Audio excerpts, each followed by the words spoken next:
Damos la bienvenida a la gente. Gerson, bienvenido a este espacio de diálogo animal. Mi nombre es Romano Barbini y estamos con Gerson López. Gerson López es activista, vegano y abolicionista. Y Gerson, me gustaría que tú te puedas presentar también antes de comenzar con la charla que tenemos hoy día, para que te conozca la gente, para que sepa también un poquito más de ti. Bueno, muchas gracias por la invitación, gracias por generar estos espacios de debate que están buenísimos también, sobre todo tocando estos temas tan tabú, tan poco mencionados.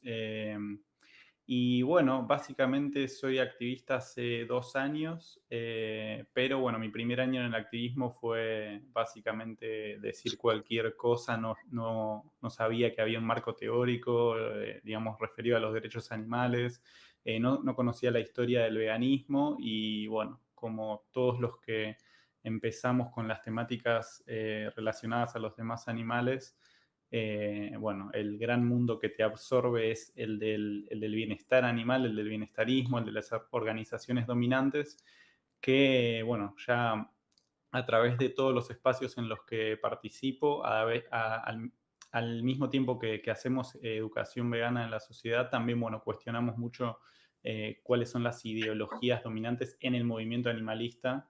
eh, y bueno, actualmente participo de Veganismo en Parques, y también tengo un espacio personal o más individual que es Lecturas Veganas, ahí como el nombre de abajo lo indica. Súper, excelente presentación. Y bueno, para que la gente también tenga en cuenta que los invitados que estamos trayendo a este espacio de este año 2022 eh, es gente que ha trabajado en el activismo también, lleva un tiempo en el activismo, por lo menos como Gerson, como nos contaba, ¿no es cierto? Y yo creo que la mayoría de nosotros, para no decir todo, hemos tenido la misma transición quizás de ideología o hemos tenido este darnos cuenta, y creo que es súper importante lo que dices tú, Gerson, porque como activistas siempre tenemos que ser críticos, tenemos que cuestionarlo todo. Creo que esa es la base también del activismo que estamos nosotros proponiendo hoy día, así que bienvenido sea, ¿ya? Así que ahí también, para que dejen sus comentarios en el chat, vamos a estar súper atentos a lo que nos puedan dejar, ¿ya? Ahí. Entonces empezamos, Gerson. Gerson, me contabas que tú tenías una presentación. Sí, vamos a compartir pantalla y vamos mostrando, Súper. bueno, a ver,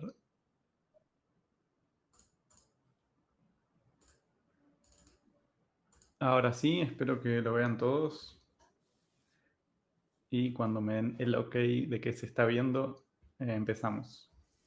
Ahí sí, por lo menos yo lo veo. Perfecto, bueno, la temática para la que fui convocado es esta, que fue una de las últimas cosas que me cuestioné dentro de lo que es el camino al veganismo, y es las esterilizaciones indiscriminadas de los animales no humanos, ¿sí? Y bueno, especial atención a esto de indiscriminadas, ¿no?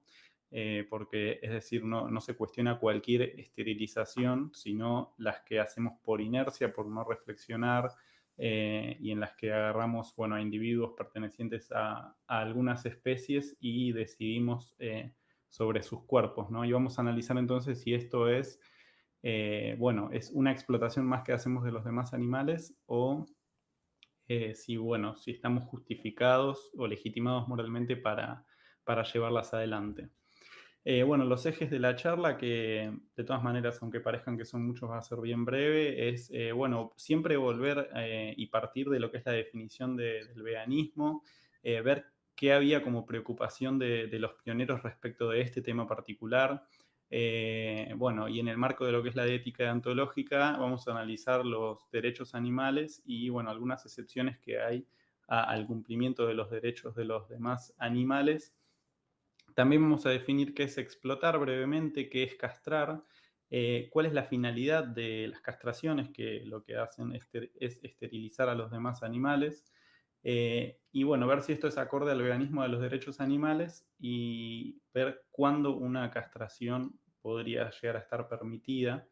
Y también vamos a analizar, bueno, a quiénes decidimos castrar, porque cuando decidimos a qué animales castrar, también estamos decidiendo a qué otros no. Y por qué hacemos esas distinciones merece el análisis. Y bueno, también muy, muy breves sobre los humanos y la última, que es la pregunta final, sobre qué vamos a concientizar luego de haber recibido o dado esta información, ¿no?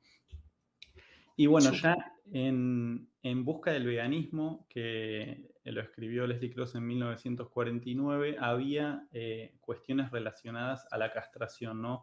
Recordemos que en el 44 se definió la palabra vegano, apareció la palabra veganismo. En el 47 la Asociación Vegana se fundó de manera formal y en el 51 surge lo que es la definición de veganismo. Pero en los textos previos de los pioneros, en especial el de Leslie Cross, En busca del veganismo 1, que lo voy a dejar como fuente en la diapositiva final para que lo puedan consultar, vemos que lo que es la castración ya aparece como dentro del mismo plano de lo que es el uso de animales, bueno, en espectáculo, a la esclavización de animales en general, o se lo ponía como en la misma categoría de lo que es la vivisección, la caza, ¿sí?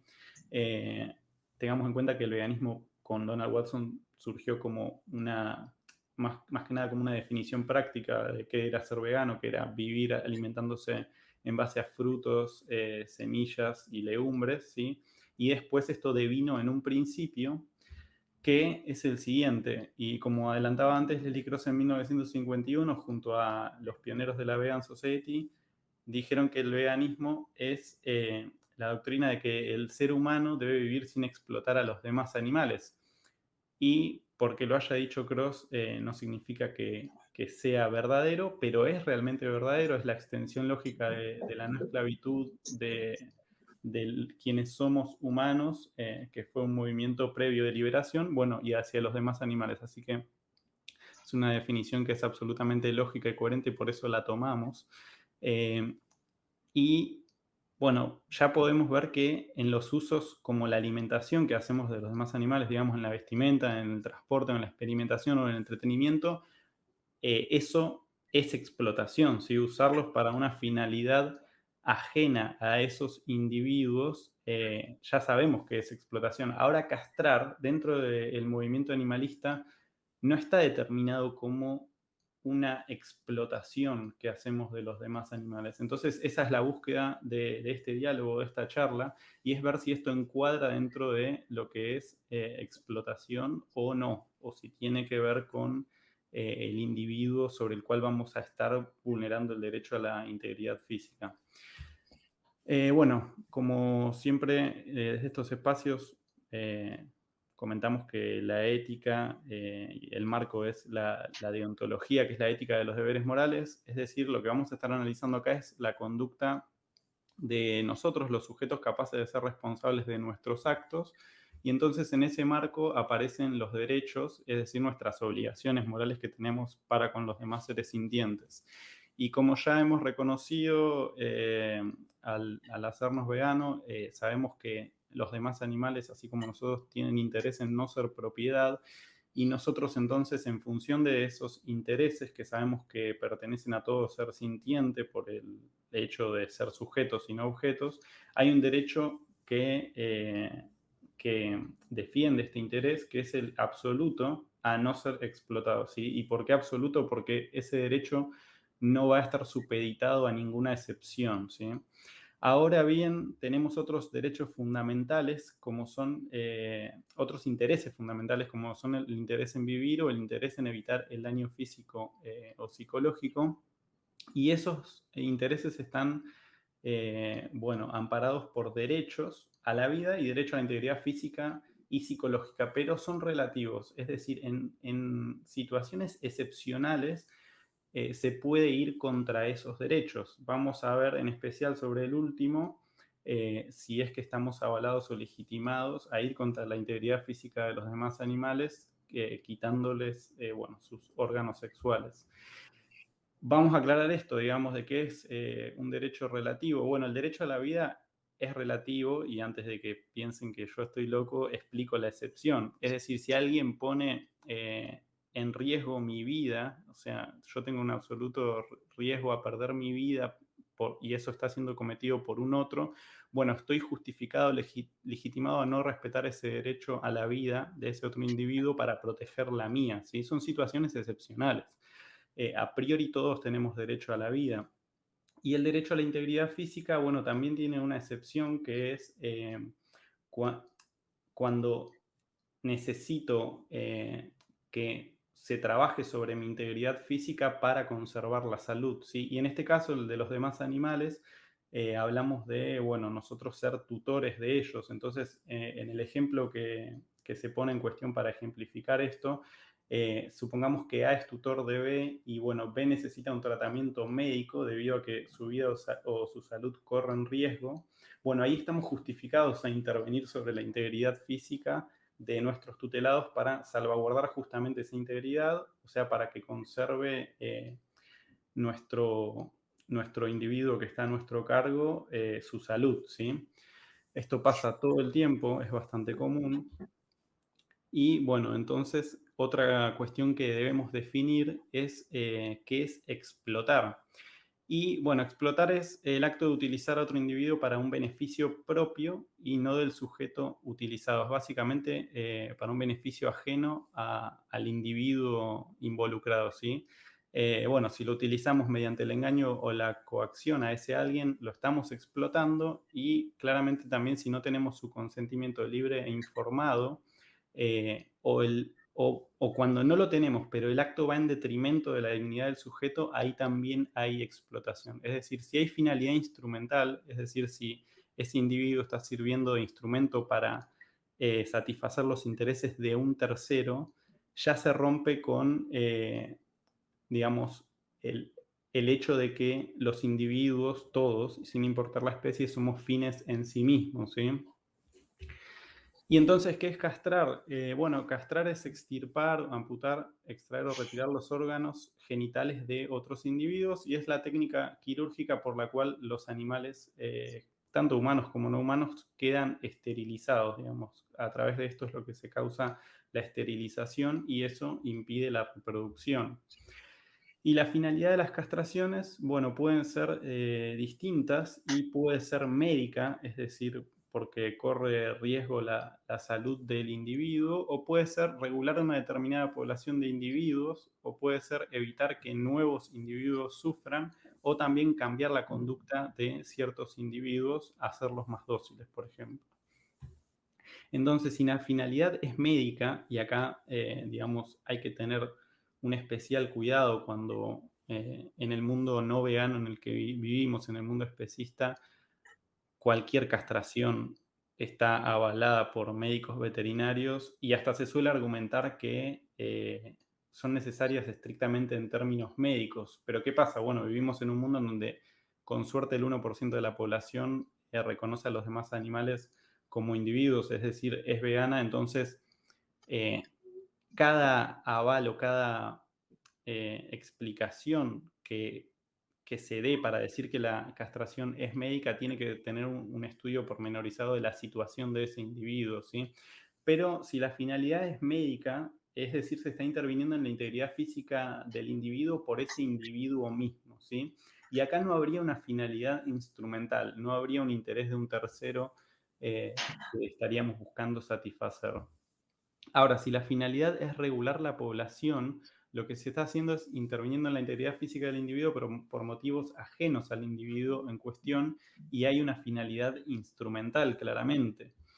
Y lo mismo con evitar que futuros individuos sufran, ¿sí? Que suelen ser los argumentos más escuchados, y lo mismo con cambiar la conducta, ¿sí? No hay un interés intrínseco en los individuos a los que sometemos a esterilizaciones indiscriminadas en cambiar su conducta, ni en que no haya más individuos como ellos habitando el mundo. Entonces, la única castración acorde al veganismo de los derechos animales es la justificada médicamente, con un estricto, digamos, reconocimiento del caso del individuo que va a ser amputado en sus órganos sexuales. Sí, tiene que estar, tiene que ser acorde a la ética del médico veterinario que que interviene, y las castraciones que son contrarias al veganismo de los derechos animales son entonces estas últimas tres que mencionábamos, que son regular la población, evitar que nuevos individuos sufran y cambiar la conducta. ¿Qué soluciones entonces podemos tener a esto, que sería a estas tres últimas finalidades que se buscan, pero sin vulnerar el derecho a la integridad física? Porque es decir, se comparte la finalidad de que no haya individuos que sean dependientes del ser humano, que por errores históricos han sido esclavizados y han sido obligados a vivir de manera, digamos, dependiente del ser humano y no en la naturaleza que sería el medio en el cual esos individuos nacieron o pertenecían. Bueno, la tutela es uno de ellos, con el control de que no se reproduzcan, el control de los periodos de celo, puede también darse una separación por sexos, y también se pueden adecuar los espacios para evitar que los individuos que nosotros tutelamos se escapen y puedan llegar a reproducirse. También merece, digamos, una reflexión: qué pasa dentro de los espacios animalistas en los que se busca la castración o la esterilización indiscriminada de individuos pertenecientes a determinadas especies, como gatos, perros o conejos quizás también, y algunos otros. ¿Y qué sucede con otros seres sintientes que también viven con nosotros en las ciudades, ¿no? Y acá quizás hay más preguntas que respuestas. Es decir, ¿por qué nunca se hacen mención a las ratas, digamos, o a las palomas o a los insectos? Y bueno, parte de la disonancia cognitiva en la que vivimos cuando no somos veganos, que ejemplos tenemos de sobra, bueno, es esto también, que hay nacimientos que festejamos o en los cuales no cuestionamos que el individuo que está naciendo va a sufrir, o que la población de elefantes o de leopardos va a ser excesiva y, no sé, van a llegar a las ciudades y van a terminar dependiendo del ser humano, ¿no? Entonces hay especies que quizás hasta están catalogadas como en peligro de extinción, de las cuales se festejan sus nacimientos. También es el caso de ballenas o de algunos animales marinos, y el caso de, bueno, los osos polares y un sinfín de otros animales en los cuales ni por un segundo pensamos en que debemos ir y apresurarnos a quitarles sus órganos sexuales para que no se reproduzcan. Y bueno, también cuando lo traemos a lo que es el plano de la humanidad, todo puede resultar un poco más claro. Y bueno, en Alemania en los años 30 también hubo eh, castraciones contra individuos humanos, forzadas obviamente, como lo son todas. En Perú en los años 90 también hubo castraciones, sobre todo contra comunidades indígenas. Y bueno, actualmente tenemos lo que es la mutilación genital femenina, que aún se practica en al menos 30 países hasta 2017, y eso no cesa, ¿sí? Y eso también es un acto de injusticia en el plano humano y en el cual puede hacernos ver o reflexionar, bueno, cómo actuar con los demás animales que también tienen los mismos intereses que nosotros. Entonces, como cierre, siempre tenemos que preguntarnos qué es lo que deberíamos hacer para solucionar el problema. Y bueno, una pregunta después de haber atravesado toda esta información puede ser que tengamos que pedir el fin de las castraciones, pero no es la solución, porque siempre, lamentablemente no, siempre la solución es casi la misma para todos los problemas en los cuales nos relacionamos con los demás animales, que es educar en el veganismo, que bueno, es el punto de partida del reconocimiento de todos los derechos que pudieran luego tener los demás animales, o sea, principalmente no verlos como objetos que están en este mundo para satisfacer nuestros intereses o intereses de terceros individuos. Así que, bueno, con eso finaliza esta breve presentación sobre las esterilizaciones indiscriminadas.